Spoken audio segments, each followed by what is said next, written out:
미성년자입니다. 16세 왕이 되었죠.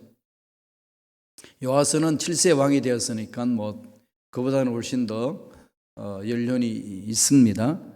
52년간 다스렸어요. 52년간.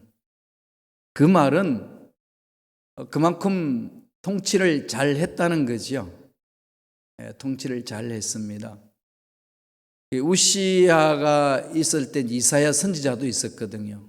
우시아가 죽던 해에 이사야 선지자에게 하나님 말씀이 임하시니라 이렇게 해서 이제 위대한 사역을 또 선지자 하시잖아요.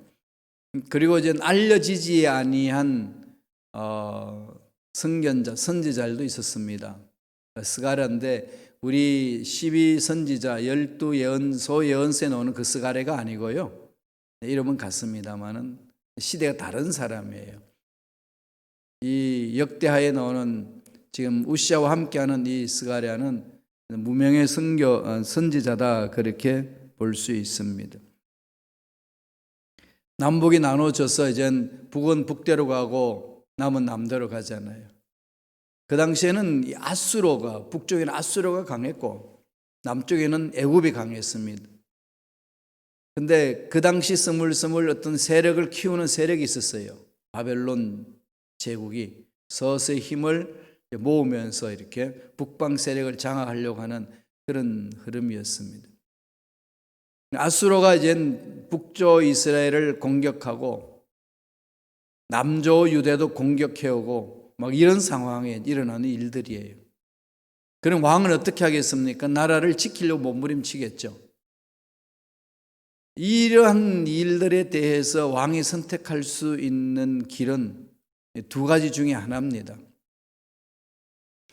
전적으로 하나님께 매달리든지 아니면 하나님 뜻을 저버리고 지 마음대로 가서 세상의 힘을 빌리든지 이런 일들을 할 수밖에 없는 상황에 놓여지는 거 아니겠습니까?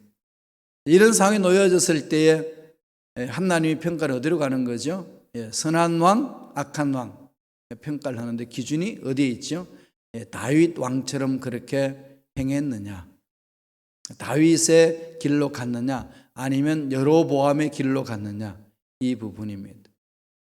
우리 인생의 앞날에 펼쳐지는 모든 일들이 그런 일들 많이 있잖아요. 똑같습니다. 지금 우시아가 선택하는 그 갈림길에 서 있을 때가 얼마나 많습니까? 오른쪽이냐 왼쪽이냐 이런 부분으로 우리가 선택할 일들이 많죠. 우시아가 이제 통치하면서 이스라엘 남조 유대 나라를 아주 든든하게 만들었습니다. 그게 엘롯을 건축하여 유다에 복귀시켰다 이 말이거든요. 엘롯은 북쪽 홍해 북쪽 시나이 반도 오른쪽에 있습니다. 오늘날로 말하면은 이 아라비아, 아프리카, 인도와의 해상에 무역할 수 있는 그 아카바만의 머릿속에 있는 거죠. 그런 아주 중요한 요지를 차지해서 유다, 남조 유다의 나라 영토로 만들었어요. 솔로몬 시대 때에 엄청난 영토를 확장했는데 거의 우시아가 회복했습니다. 든든한 거죠. 그래서 우시아는 블레셋 사람과 싸우면 이겨요. 그래서 블레셋 여러 도시에 성벽을 쌓고 유다의 성읍을 건축하곤 했습니다. 그만큼 우시아 통치가 튼튼했다는 얘기입니다. 그랬던 우시아가 우리 후반절 16절 이하에 보면은 또 딴짓하죠. 이 두 가지 길을 통해 가지고 저와 여러분에게 하나님이 강하게 주시는 메시지가 있는 거죠. 앞날에 이런 길들 펼쳐질진데 좋은 일들이 펼쳐지고 악한 일들이 펼쳐지고 순탄한 일이 펼쳐지고 정말 험악한 일들이 펼쳐질 때 어떤 길로 택하며 갈 것이냐 이겁니다. 이건 우리 집중을 잘해야 되는 거죠. 오늘 우시아의 왕의 간 길을 통하여서 우리 삶을 좀 돌아봤으면 좋겠습니다. 나는 어떤 길로 선택해야 될 것인가? 그리고 우시아가 어떤 길을 선택했을 때에 형통했고 어떤 길을 선택했을 때에 패망했는지 구체적으로 잘 언급해 주고 있습니다. 첫째로 우시아의 형통한 길이 있습니다. 우시아가 형통한 길로 갔던 길이 어떤 길이었나요? 말씀을 볼까요? 26장 5절입니다. 다 같이 우리 한 목소리 합독하시겠습니다. 하나님의 묵시를 밝히 아는 스가랴가 사는 날에 하나님을 찾았고 그가 야훼를 찾을 동안에는 하나님이 형통하게 하셨더라. 하나님의 묵시, 계시, 말씀이 있는 그것, 그러니까 그 말씀을 정확히 아는 스가랴, 문명의 선지자가 있었을 날에는 이 우시아의 마음을 말씀 안에 살아갈 수 있도록 사로잡아 준 거죠. 그때 우시아는 어떻게 했다는 거죠? 하나님을 찾았다는 거죠. 그러면서 말미에 뭐라고 그럽니까? 야훼를 찾을 동안에는 하나님이 형통하게 하셨더라. 우시아의 형통한 길은 하나님이 해주시는 거죠. 주체는 하나님이십니다. 하나님께 매달리는 거죠. 환경이 힘들고 어렵고 여러 가지 막힌 길이 있단다 할지라도 그 속에서 하나님을 찾아 나간 자의 삶은 형통했다. 형통한 삶을 산다는 거죠. 7절 볼까요? 역대하 26장 7절 다 같이 읽겠습니다. 하나님이 그를 도우사 블레셋 사람들과 브르바알에 거주하는 아레비아 사람들과 마온 사람들을 치게 하신지라. 이 블레셋 사람들과 연합 전선에 있는 그들을 쳐서 승리할 수 있도록 인도하신 분은 누구라고 오늘 성서는 강조하나요? 하나님이라는 거죠. 하나님이 그를 도우사. 하나님이 도우시면 되잖아요. 그죠? 늘 제가 말씀드립니다만은 아무리 인생에 문제가 많고 앞날이 막혀 있어도 전능하신 하나님이 도우시면은 풀린다는 거죠.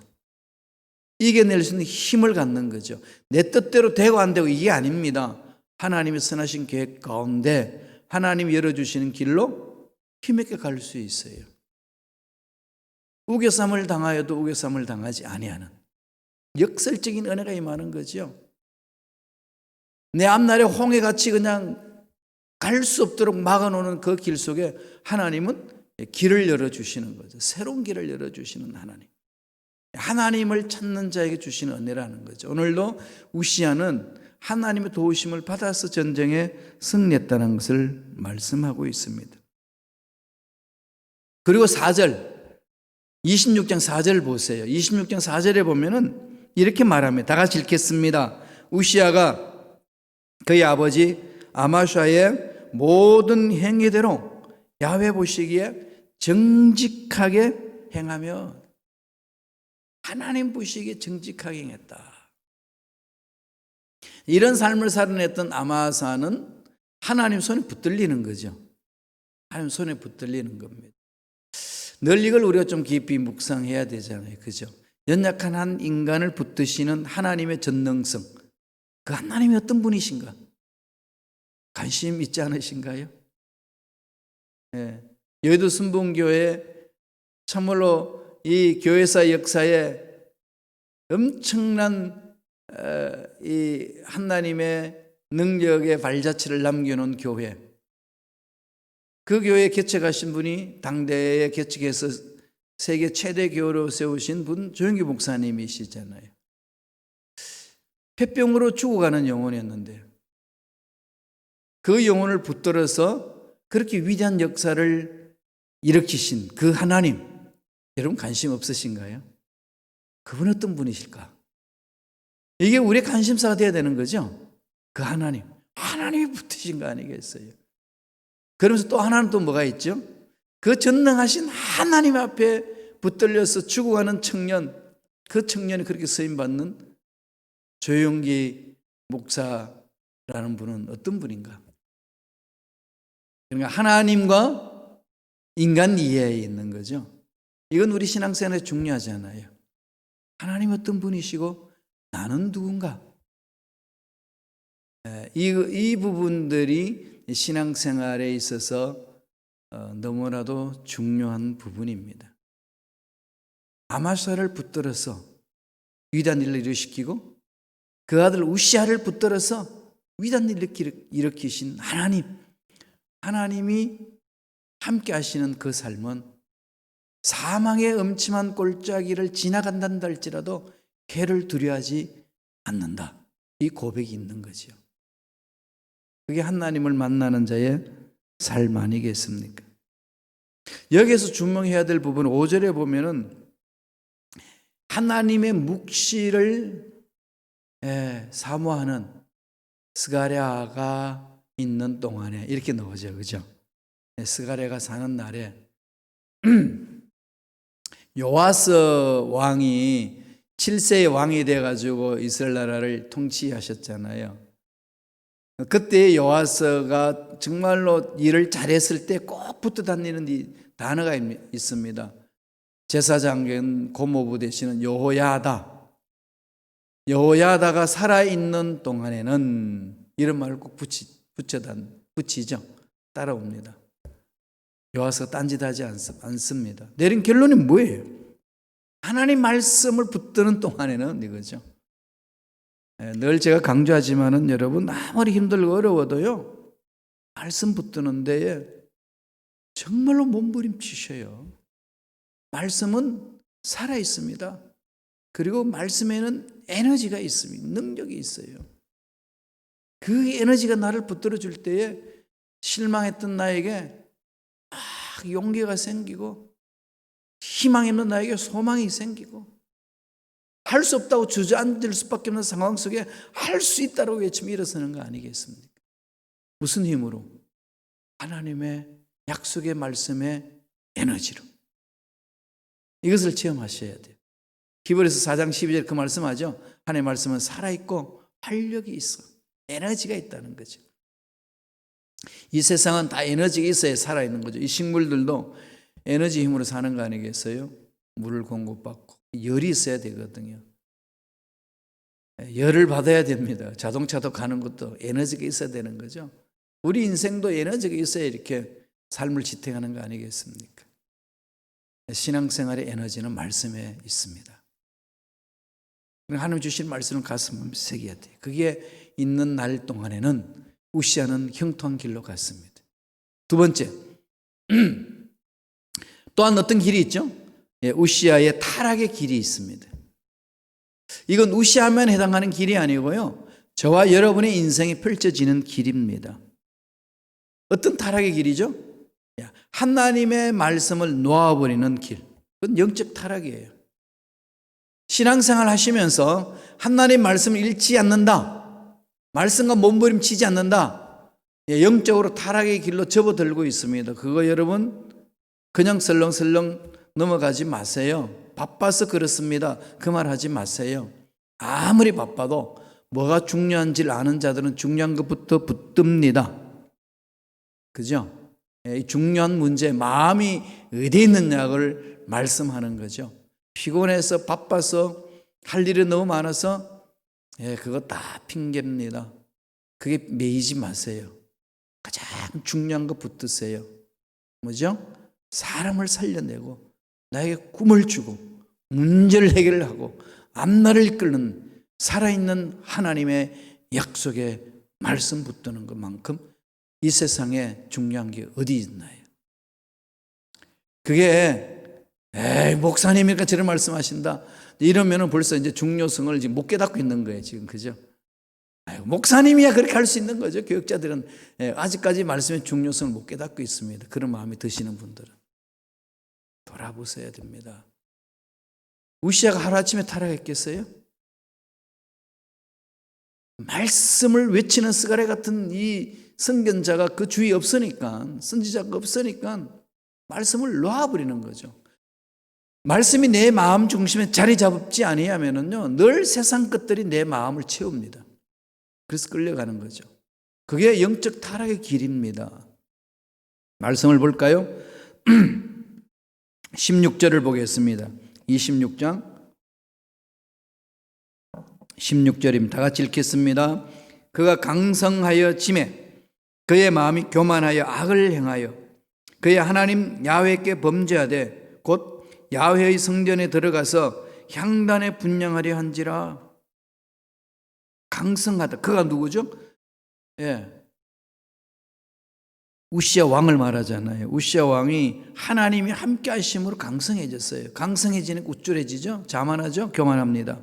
그러니까 마음이 교만해서 악을 행하는데, 어떤 악을 행한다는 거죠? 영적인 악을 말하는 거죠. 성전에 들어가서 제사장이 해야 될 일을 지가 합니다. 누구 생각나나요? 사울이 생각나죠. 사무엘이 해야 될 일을 우습게 생각하는 거죠. 누구나 할 수 있다고 생각한 겁니다. 하나님 명령을 우습게 생각하는 거죠. 하나님이 반드시 정한 그 사람이 해야 된다고 말하는데, 사울은 사무엘 안 오면 나도 할 수 있는 거야. 왕이니까. 뛰어들잖아요. 그 일에.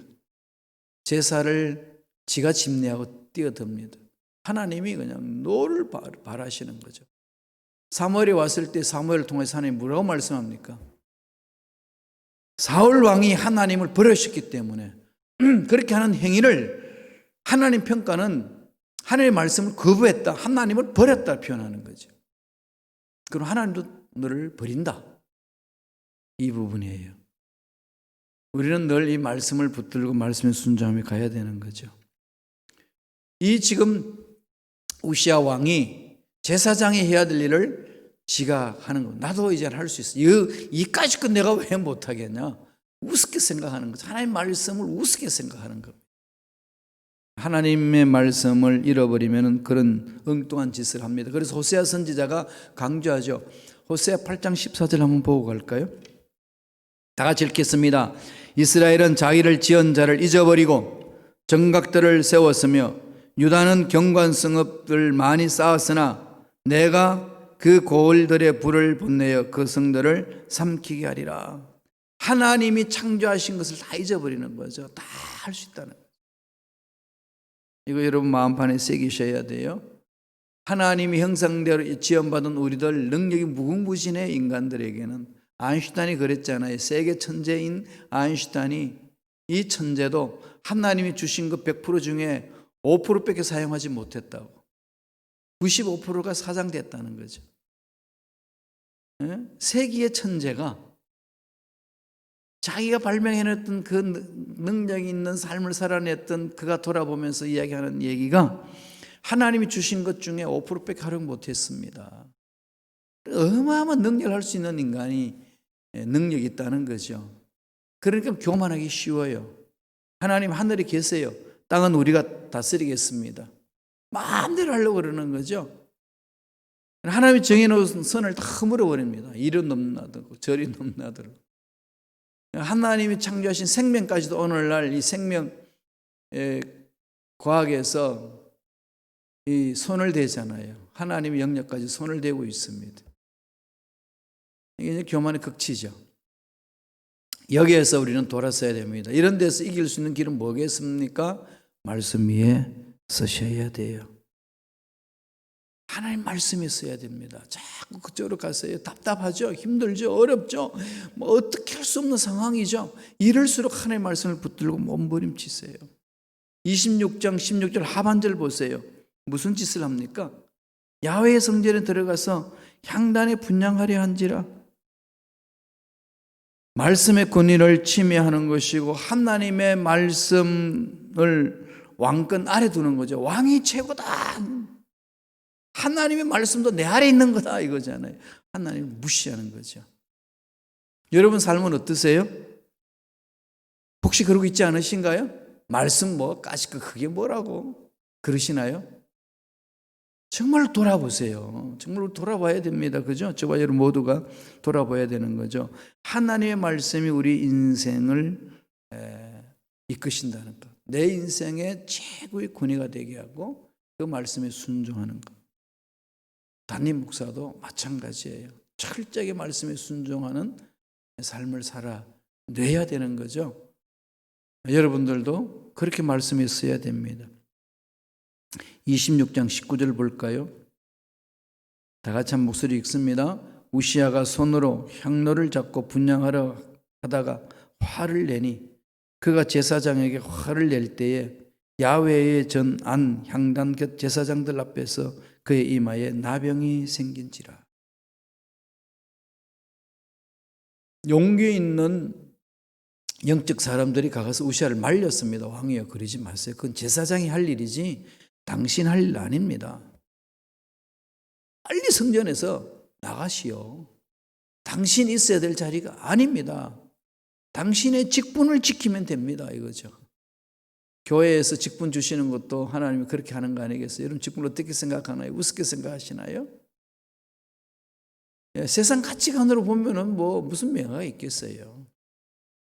그러나 하나님이 지켜보는 거죠. 받은 직분에 얼마나 최선을 다하는지. 해야 될 일이 있는 거죠. 자기 역할이 있습니다. 질서를 정연하게 만들고 공동체를 이끌어가기 위해서 때를 따라서 하나님이 세우고 또 하나님 일을 하시잖아요. 거기에 우리는 선을 넘지 말아야 돼요.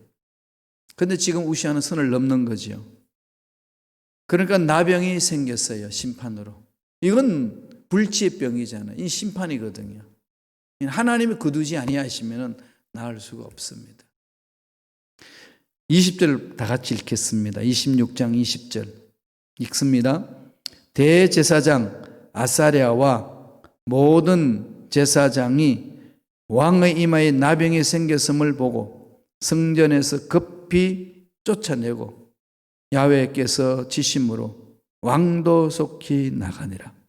여기에서 나병이 걸렸다, 한센병이 생겼다, 이 말은 하나님께 매를 맞았다 이 말이거든요.